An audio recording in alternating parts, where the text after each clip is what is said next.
Áfram höldum við með föstudagsþátt N4 sem helgar þáttur stöðvarinnar. Við tókum þáttinn upp á Lísu sem mikil hátíð sem haldin hérna í Hofi. Þetta rockhátíð samtalsins. Það eru margir sem eru með málstofur. Alþýðufylkingin með málstofu, Þorvaldur Þorvaldsson. Þú í raun og veru með því að hálfgerða bara lausn á umhverfismálunum. Það væri nú of mikið sagt. Það er of mikið sagt, en hins vegar þessi vandi, nú getum við sagt að loksins menn farnir almennt að viðurkenna að loftslagsvandinn sé svona stærsti umhverfisvandinn og svona mest knýjandi. Og það búið í raun og veru að vita lengi. Ég veist að sé næstu í hálf öld síðan ég heyrði talað gróðurhúsaáhrif og hlýnun jarðar.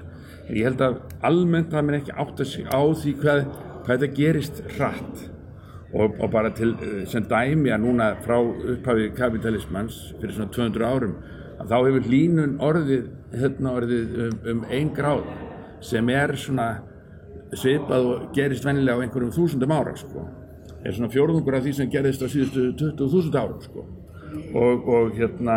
og þetta auðvitað vegna þess að nú menn náttúrulega búin að vera í 200 ára að brenna jurtaleifar frá því fyrir 200 milljón árum og bætt þar með í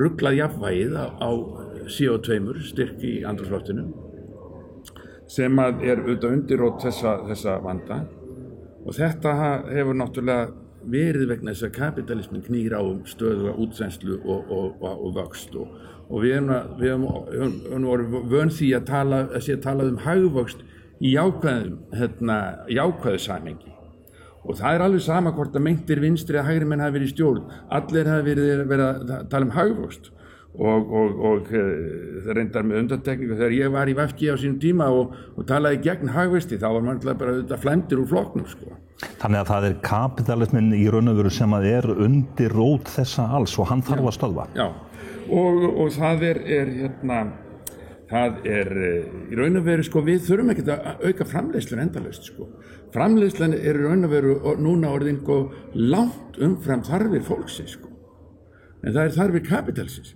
sem að stjórna, þarfir kapitalism það snúast ekki það hvort að fólki þarf eitthvað meira en meiri neyslu eitthvað slíkt, þarf bara vaxtarins vegna til þess að auka gróðan og meiri fjárfestingar og við tökum sem dæmi að 3,5% hagvöxtur þykir ekkert gríðarlega mikill en það þýðir samt að umsvifin í hagkerfinu tvöfaldast á 20 árum það þýðir á 100 árum 32-faldast En hægt að snúa þessu við? Erum við á sein?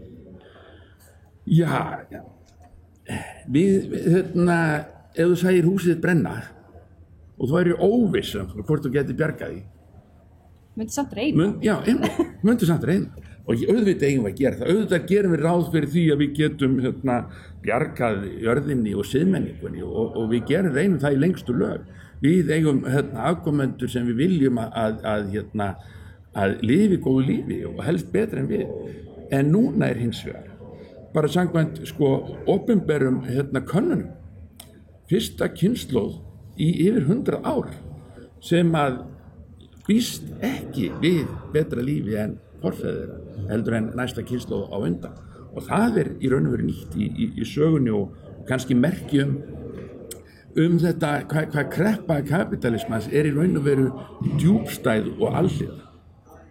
Þetta og ég málið það ég rakst á þessa bók þar sem allir umhverfisinnar þurfa að vita kapitalisman fyrir 2 árum og á hvaða þýðana og hún kom út núna í vor og erindi mitt á málstofuna morgun á laugardag klukkan 3 svona byggist það nokkru á efni hennar og þetta dálítið sérstakt að rekast á bók sem að og fá þessa upplifun að maður segir þetta bara nákvæmlega það sem ég búin að vera að halda fram áratugum saman bara betur rökstutt og betur dokumenterað, sko.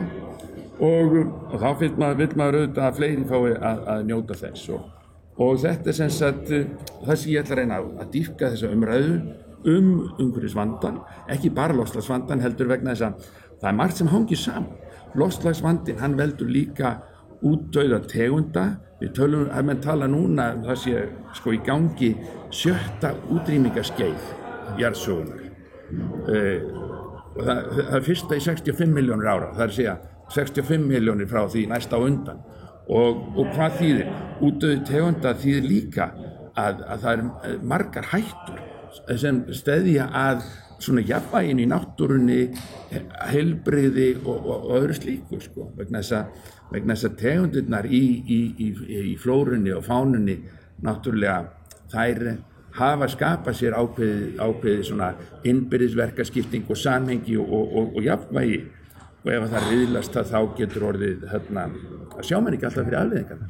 Bara svona stuttu samandregið í örfáum orðum, segjum sem svo að kapitalismann er steypt af stóli bara á einum degi,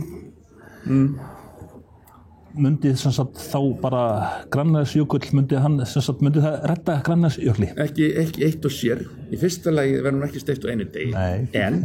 En í annan stað, af því að bara þessi umskipting frá kapitalismannum yfir í einhvers konar nýtt samfélag sem fólki ræður ríkjum, hvort það sósíalismi eða eitthvað annað, og getur skipulagt samfélagið eftir sínum þörfum en ekki þörfum kapitalismans, og getur bara í staðinn fyrir að þurfa að vinna jafn mikið núna eins og fyrir 100 árum bara til þess að búa til offramleiðslu fyrir kapitalism, sko. Getur farið að leyfa sér að njóta lífsins frekar en að eyðileggja jörðina. Þá allavega bætir möguleika jarðarinnar, möguleika Grænlandsjökuls til þess að ná aftur jafnvægi og svo framvegis og möguleika okkar bæði til þess að þá að hafa jákvæð áhrif á umhverfið og vistkerfin, í staðinn fyrir að láta sko kapitalið í blindni gróðafíknarinnar sko keyra allt til fjandans. En eru þeir ekki svolítið búnir að heila þvó fólki? Þarf ekki líka að tala við fólkið? Það er neysluvenjur fólksins sem í rauninni hjálpa til við þetta allt saman. Sko, ég held að þetta með neysluvenjur fólksins, ég hef ekki orðið var við það sé neyslufíkn almenning sem knýr þetta áfram. Heldur að neyslu þarfirnar, þær eru mjög mikið búnar til af framleiðendum. Það eru búnar til alls konar gerviþarfir. Tökum sem dæmi, og fyrir utan það líka bara það að þú þarft tökum bara sem dæmi fjármálakerfið. Þú þarft að borga íbúðina þína 4 sinnum. Það þýðir það að þú þarft að vinna miklu meira heldur en ella til þess að eiga fyrir því og geta borgað. Og eitthvað gerir í vinnunni. Þú er einhver framleiðsla sem að kemur út úr því og svo framvegis.